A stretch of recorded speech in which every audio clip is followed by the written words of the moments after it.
need for a whistleblower. No, the whistle was blown. Yeah. It was blown. Yeah, so it was blown up. Yeah, it didn't exist anymore. There was no whistle to blow. Not really.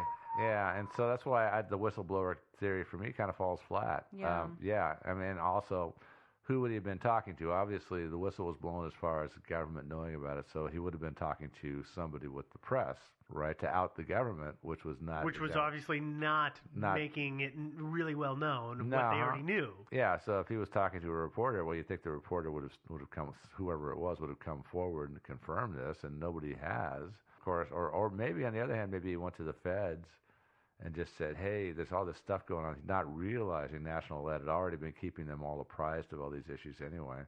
So he contacts the Department of Energy and says, hey, you guys ought to know about what National Lead is doing at that plant, man. It's just crazy irresponsible. And the guy at the government says, yeah, let me get your name and address and everything. And then he calls the hit squad, the federal hit squad, and knocks him off.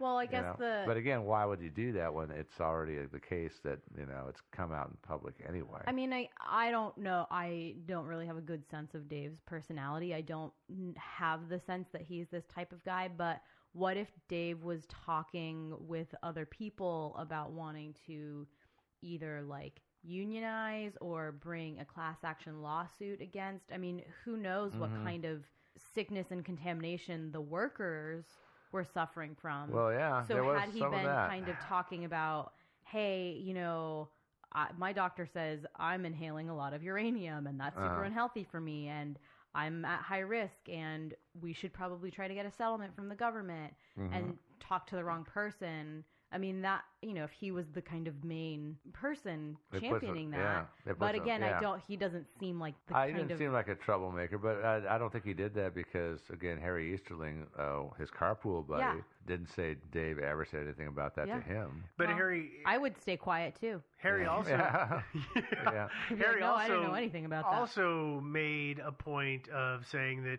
Dave seemed to know his stuff about what was going on in the plants. Yeah, he kept an eye on that stuff. Yeah, and it was funny is that when you read it, it'll say, well, Dave knew, he would say, if you're working around this thing, stay away from its high radiation. If you're this, that.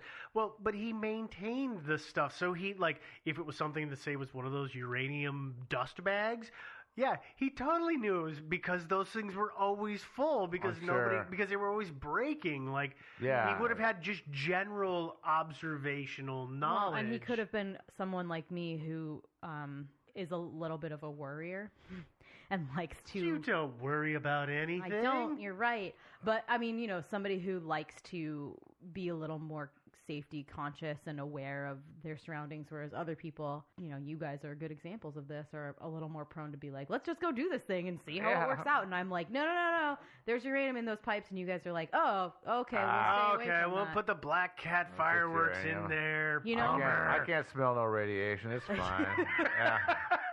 I mean, I think there are just people like that in the world who are a little more aware and we said he was safety-minded, so he might have been a little more... He was. He probably went out trying to look out for his fellow worker. But again, I don't think that necessarily he was actually champion some sort of...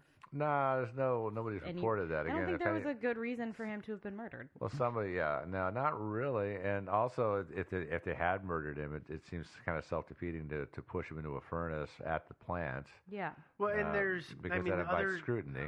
Well, the problem, of course, this story is a bit sensationalized because we've got Unsolved Mysteries in the mix, which seems to have inserted some details. But you've been looking at the court documents, and not all of that stuff is there. Yeah, well, that's it. I mean, if you look at the Unsolved Mysteries, they note that piece of stainless steel wire that was looped in 3 circles. Right. In their video, they imply that the wire had been looped around his ankles. And used to lower him in? Yeah, the third loop was used for a hook on a heist, and so they could raise his body up and then drop it into the furnace. But the problem is no press accounts or court documents mention the stainless steel wire. It's only in the Unsolved Mysteries. Suspicious. Yeah.